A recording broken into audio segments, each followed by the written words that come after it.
அனைவருக்கும் வணக்கம். இன்று காலை திமுக தலைவர் திரு ஸ்டாலின் அவர்கள் ஒரு அறிக்கை வெளியிட்டிருக்கார். அதாவது 3,70,000 கம்ப்ளைண்ட் வந்திருக்கு. அந்த கம்ப்ளைண்ட்டு நிறைய பேருக்கு பில்லு அதிகமாக வந்திருக்கு. 3,70,000 கம்ப்ளைண்ட் வந்திருக்கு. அதன் அடிப்படையில் நடவடிக்கை எடுத்துருக்கணும். ஒரு தவறான வாட்ஸ்அப்பில் ஏதோ தகவலை நம்பி அவர் சொல்லியிருக்கிறாரு.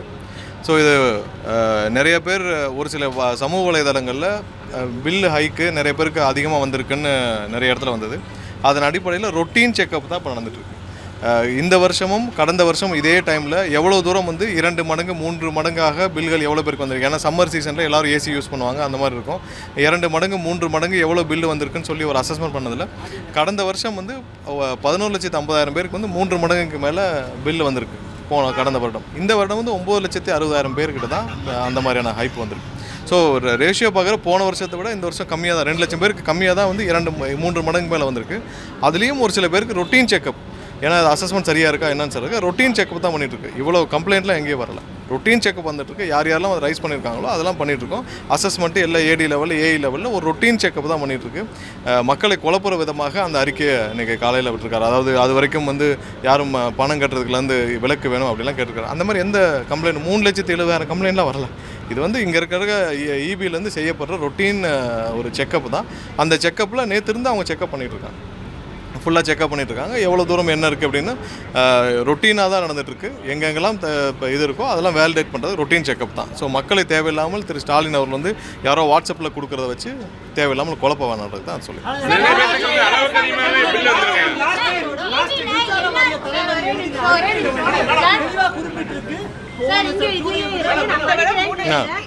இல்லை சொல்கிறேன். இல்லை என்னன்னா என்னன்னா நான் சொல்கிறேன் உங்களுக்கு மொத்தம் எடுத்ததில் போன வருஷம் 11,50,000 பேருக்கு 11,50,000 இல்லை, நான் விளக்க சொல்கிறேன். 11,50,000 பேருக்கான இது 2 மடங்கு 3 மடங்கு பில்லு வந்திருக்கு. இந்த வருஷம் 9,60,000 பேருக்கு 2 மடங்கு 3 மடங்கு மேலே பில்லு வந்திருக்கு. ஸோ அதில் ஒரு சில பேர்களுக்கு எடுத்து நம்ம ரொட்டீன் செக்கப் தான் பண்ணிகிட்டு இருக்கோமா தவிர்த்து ரொட்டீன் செக்கப்புக்கான உள்ளே இருக்குது. அந்த ரொட்டீன் செக்கப்புக்கு பண்ண அறிக்கை தான். இதில் எந்த கம்ப்ளைண்ட்டும் வரல. 3,70,000 பேர் கம்ப்ளைண்ட்லாம் பண்ணலை. நம்ம இல்லை இல்லை நாங்கள் தான் சொல்கிறோம். இல்லை நான் தான் அதுக்கு சொல்கிறேன் விளக்கம் என்னென்னு. இருங்க,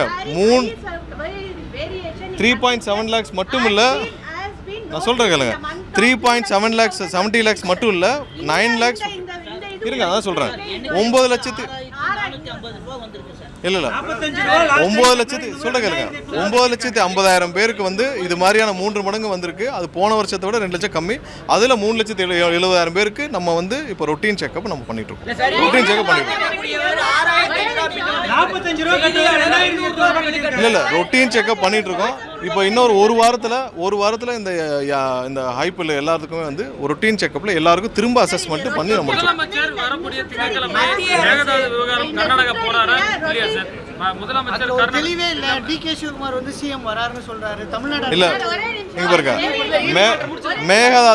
மேகதாது விஷயத்தில் நம்ம ரொம்ப தெளிவாக இருக்கோம்.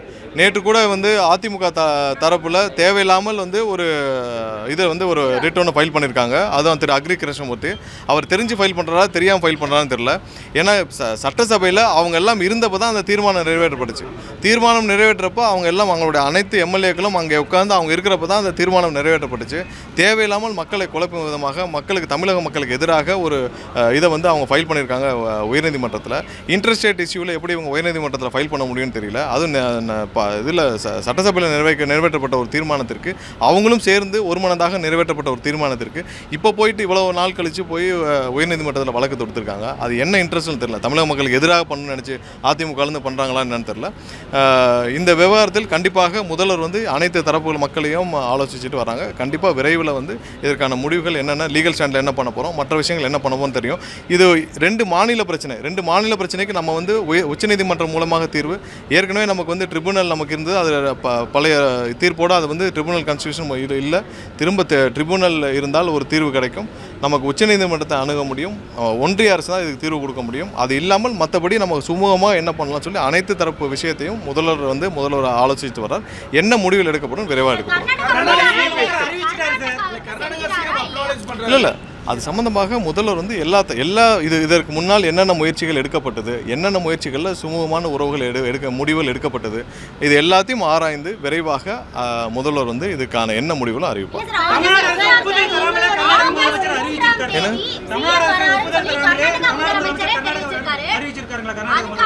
இல்லை ஆய்வுகள் எல்லா தரப்புலையும் நடக்கப்பட்டது. எல்லா தரப்புலையும் ஆய்வுகள் என்னென்ன செய்யலாம், எப்படி செய்யலாம். இப்போ இதில் சம்மந்தப்பட்ட வல்லுநர்கள், லீகல் எக்ஸ்பர்ட்ஸ் எல்லாத்தையும் பேசுகிறாங்க. என்ன பண்ணலாம், இதுக்கு முன்னாடி என்ன முடிவுகள் எடுக்கப்பட்டுச்சு, 20 வருடங்களுக்கு முன்னாடி என்ன எடுக்கப்பட்டுச்சு, 1980 என்ன மாதிரி முடிவுகள் எடுக்கப்பட்டுச்சு, எல்லாத்தையும் ஆய்வு செஞ்சு அந்த வர்றப்போ இப்போ வர்ற டிஸ்கஷன்ஸ் தான். பட் இது வரைக்கும் காவிரி மேலாண்மை வந்து தண்ணி திறந்து விட சொல்லி திறந்து விடுறாங்களா இல்லையா? நீங்க இல்லை ஆணையத்திலிருந்து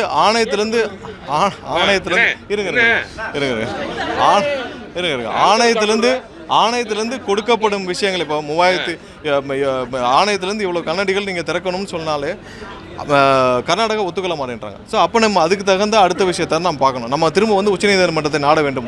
ஒரு வகையில் லீகலில் நமக்கு வந்து உச்சநீதிமன்றம் மூலமாக நமக்கு வந்து தேவையான நீரை பெற வேண்டும்.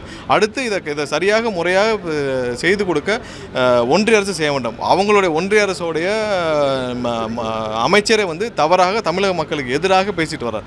அவருக்கே வந்து கடைசியாக இறுதி தீர்ப்பு உச்சநீதிமன்றத்தில் இறுதி தீர்ப்பில் கீழ்மலை மாநிலங்களுக்கு நீங்கள் அவங்கள கேட்காமல் ஒரு சின்ன ஒரு 0.01 TMC கூட வெளியில் போகக்கூடாது.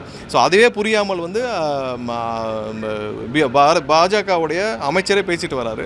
அவரே தமிழக மக்களுக்கு எதிராக பேசிட்டு அதை கூட கண்டிக்கிறதுக்கு இங்கே யாருக்குமே உரிமை இல்லை. யாருமே வந்து இங்கே இருக்க எதிர்க்கட்சியில் யாரும் வந்து அதை கூட கண்டிக்க மாட்டேங்கிறாங்க. இங்கே இருக்க பாரதிய ஜனதா கட்சியும் கண்டிக்க மாட்டேங்குது, வேறு யாரும் கண்டிக்க மாட்டேங்கிறாங்க.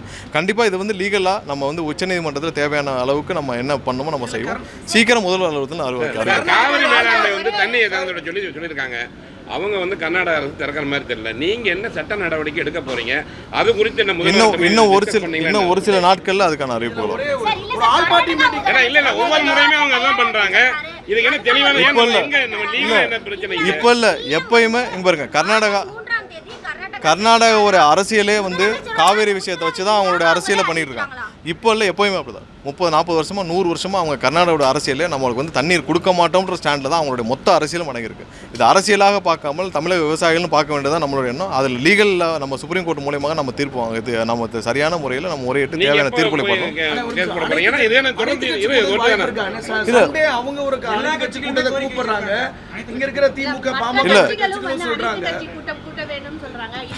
இல்லை எல்லாருக்கும் ஒரே நிமிஷம், நீங்கள் நிறைய கொஸ்டின் ஒரே மாதிரி கேட்குறீங்க. ஒரே நிமிஷம்.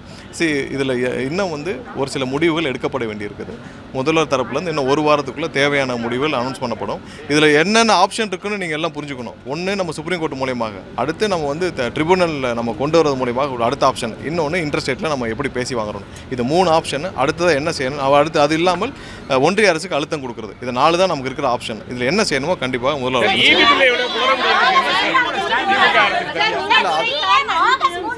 இல்ல அது மாதிரியான எந்த முடிவும் இது வரைக்கும் அது மாதிரி எந்த முடிவும் இது வரைக்கும் ஒன்றும் இல்லை. இல்லை ஒரே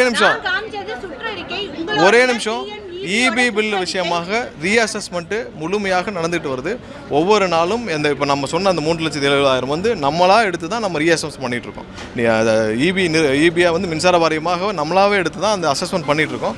விரைவாக இது முடிஞ்ச பிறகு ஒவ்வொரு நாளும் எவ்வளோ தூரம் அவர் சொன்ன விஷயம் அவர் சொன்ன விஷயம் இருங்க நான் சொல்கிறேன் இல்லை நான் இதை முடிச்சுக்கலாம்.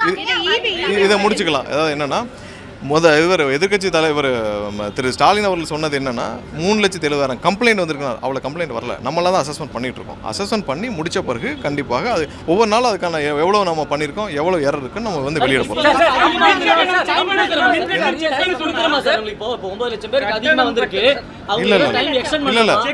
இல்லை அது டெய்லி அதெல்லாம் கிடையாது. எல்லா இடத்துலையும் இல்லை நீங்கள் யாரோ அதெல்லாம் நீங்கள் கம்ப்ளைண்ட் கொடுங்க, அதெல்லாம் கண்டிப்பாக எடுத்துருப்போம். அந்த மாதிரி எந்த எக்ஸ்டென்ஷனும் கிடையாது. அந்த மாதிரி அதை தான் குழப்பற விஷயமாக தான் திரு ஸ்டாலின் அவர்கள் கொடுத்துருக்காரு. அது இந்த மாதிரி எந்த எக்ஸ்டென்ஷனும்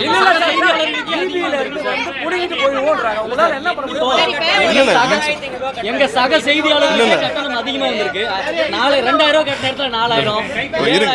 இருங்க ஒரே செகண்ட் இருங்க. நான் திரும்ப தெளிவாக சொல்லிக்கிறேன். நீங்கள் எல்லாருக்கும் வந்து கொஞ்சம் புரியுற மாதிரி சொல்லிக்கிறேன். போன வருஷம் இதே மாதிரியான 3 மடங்கு மேலே இருக்க கட்டணம் வந்து இதே மாதிரி சம்மரில் 11,50,000 பேருக்கு மேலே வந்திருக்கு.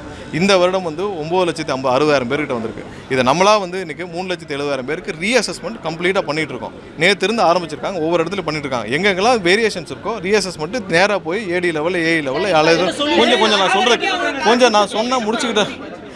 ரீஅசஸ்மெண்ட் 1 வீக்கில் முடிஞ்சிடும். இதில் எந்த இடத்துலையும் பிள்ளை இருக்க மாதிரி தெரியல. அடுத்த மாதம் கட்டணத்துக்குள்ளே இந்த 1 வீக்கில் எங்கெங்கே நேற்று இருந்து எல்லாம் ஸ்டார்ட் பண்ணி ஒவ்வொரு நாளும் அதுக்கான ரீஅசஸ்மெண்ட் பண்ணி முடிச்சுட்டு இருக்காங்க. அங்கேயே ரீஅசஸ்மெண்ட் பண்ணி அங்கேயே அட்ஜஸ்ட்மெண்ட்ஸ் பண்ணி முடிச்சிடுவாங்க. சொன்னேன் பாரு, அங்கே போய் ரீஅசஸ்மெண்ட் பண்ணுறதுல அங்கேயே போய் ரீஅசஸ்மெண்ட் பண்ணி என்ட்ரி பண்ணி முடிக்க போகிறாங்க. இவ்வளோ தான் இதில் ப்ராப்ளம். சரி, வேறு ஏதாவது சரி. இப்போ நான் சொன்னதில் எல்லாருக்கும் புரிஞ்சதில்ல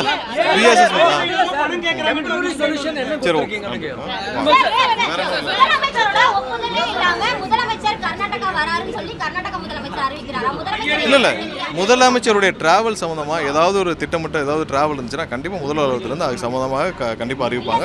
இதுவரை இல்ல அது மாதிரி ஏதாவது டிராவல் இருந்தால் விரைவாக அறிவிக்கப்படும்.